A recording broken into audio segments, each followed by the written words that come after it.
Hello and welcome to part 2 of the Bloodborne first playthrough journal for snapcontroller.com. The first part of the recording is of me trying to kill the only thing in old Yamim that was, or new Yamim or central Yamim, I don't know, some part of Yamim, that was giving me trouble. I'd cleared out the map and this was the only thing that was left, and I decided to give it a go since it was quite near the lantern at the beginning, but like so many things in central Yamim, it killed me.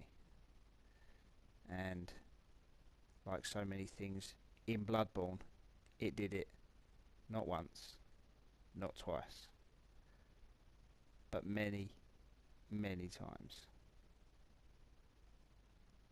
Didn't stop me coming back. I was desperate to see what was in that corner.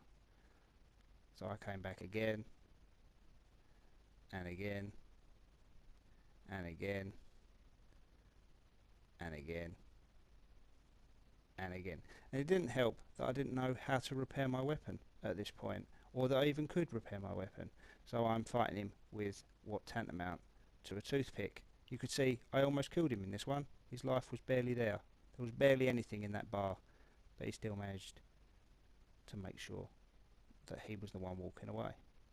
I also found this old crone who moaned at me, saying that all of this is my fault and that I should find her somewhere safe to live.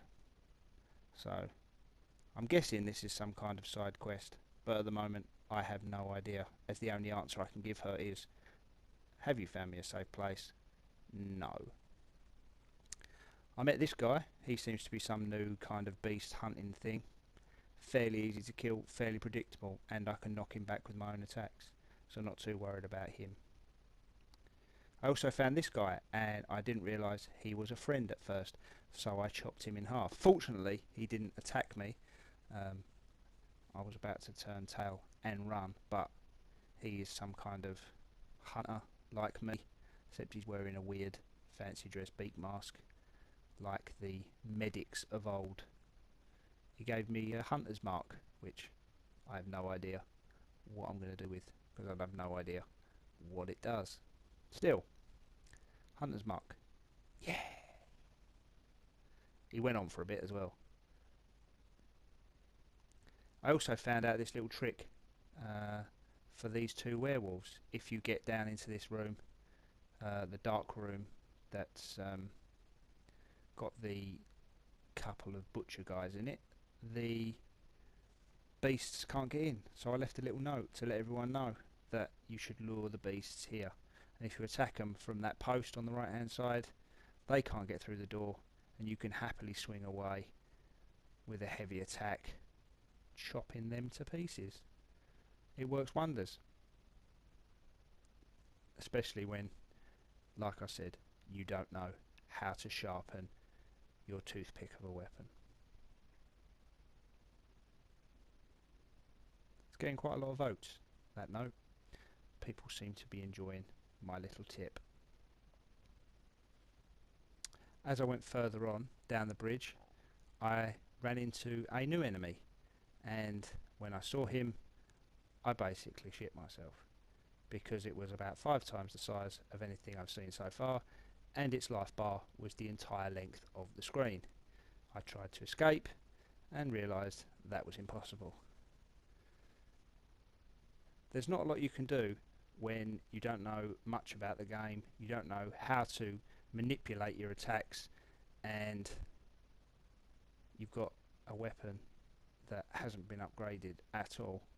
So what I inevitably decided to do was not waste all of my blood vials that I'd built up and just let the guy kill me, so that I could come back anew another time. He obliged, squished me with his big hand.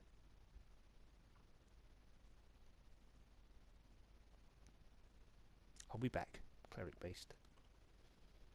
I also found this guy, Lizardman, new hunter type with a long spear. I put this bit in there because I was actually impressed by the mechanics. He raised his spear up in a big attack, so I went in for a kill thinking it was all done, and he did that little spinning thing and brought the spear back on me. I thought it was pretty cool, a little trick to make me think that it was safe to go in. Of course, if I'd have had loads of blood vials and he'd have killed me, I wouldn't have been as impressed, no doubt. I probably would have sworn and thrown the pad around. But as it was, I killed him. I also found this giant pig thing that come charging out of the tunnel.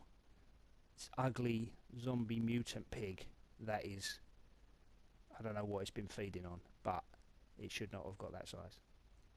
Living in the sewers, chewing on poop, probably. I kept teasing it out, debating whether or not to fight it, not knowing exactly how much life it had. And then when it reared up and almost looked like it was going to climb the ladder, I decided it's irrational. The fear in this game it creates, that you think that the pig is going to climb a ladder. But such was. I had 7,000 blood echoes at that point, so I decided not to. I found this cool thing on the bridge. There's a horde of angry mob people coming to get me. They're all normal guys. I've killed these guys 100 times before, so I just lured them backwards and decided to start chopping at them. What I didn't realise was there was a giant flaming ball coming my way as well. Yeah, thanks game. One of the guys even jumped down to taunt me in my death. As I moved on further and further through central Yamim, over and over again, the big guys that were worrying me first up became easy. Their attacks became simple to counter, and more often than not I weren't even worried when I was attacking them. Big guys like the guy who holds the brick, the werewolves, obviously with this exploit, even the guys that you fight in narrow passageways, again not a problem. And once you get more experience, you find that things like the cleric beast don't become so much of an issue. They're quite easy to counter. You can move behind their attacks, get in behind them, and exploit weaknesses that you find by playing the game over and over. And then you get coated in their blood. It's looking good for part 3.